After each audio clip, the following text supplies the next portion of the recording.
Bonjour, tu te souviens, la dernière fois nous avions commencé la lecture de Petit Sioux.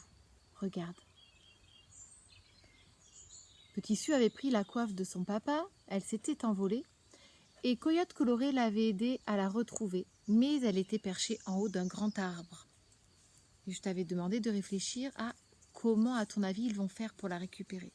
Et nous allons voir ça. Une poule qui passait par là, les voyant si tristes, leur demanda « Que se passe-t-il, petit taureau assis et coyote coloré ?»« Nous n'arrivons pas à attraper la coiffe de cuir et de plumes de grand chef Sioux. Quand il la prendra, il se fâchera. »« Ne vous en faites pas, je suis poule emplumée, la poule qui saute le plus haut de tout le Dakota. Mes ailes vous aideront à la récupérer. »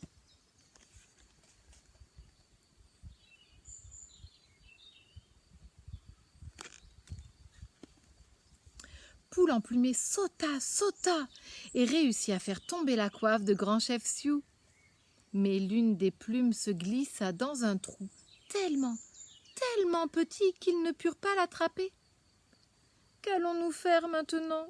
se demandèrent Petit Taureau assis, Coyote Coloré et Poule emplumée.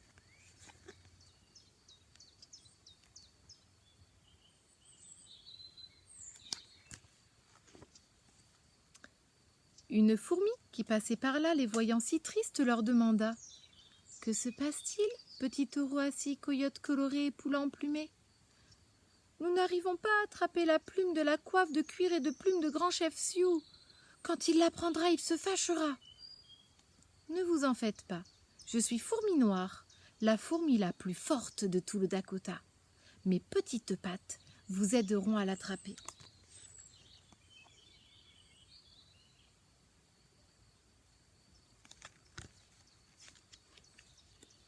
Elle se faufila à l'intérieur du trou et au prix de très gros efforts, elle attrapa la plume et la sortit du trou. Quelle joie!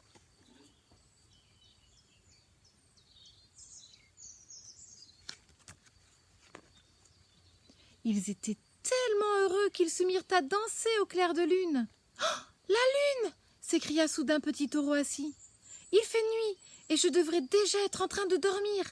Vite, courons, il faut rentrer à la maison. »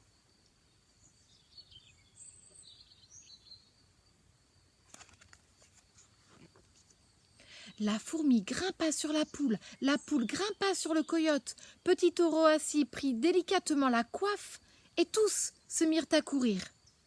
Un grand coup de vent les poussa et ils dévalèrent les montagnes vertes et bleues tellement vite qu'ils eurent l'impression de voler.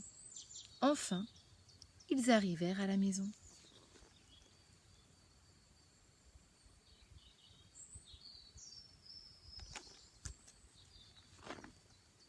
Petit Taureau assis était si fatigué qu'il s'endormit sans avoir dîné. C'est alors que papa et maman Sioux rentrèrent. Ils le bordèrent en lui disant « Bonne nuit, Petit Taureau assis. »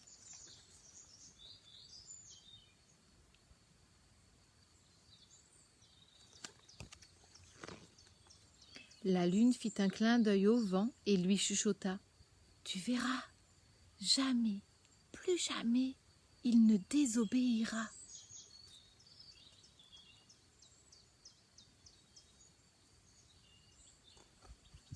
Et voilà, c'est terminé. Au revoir.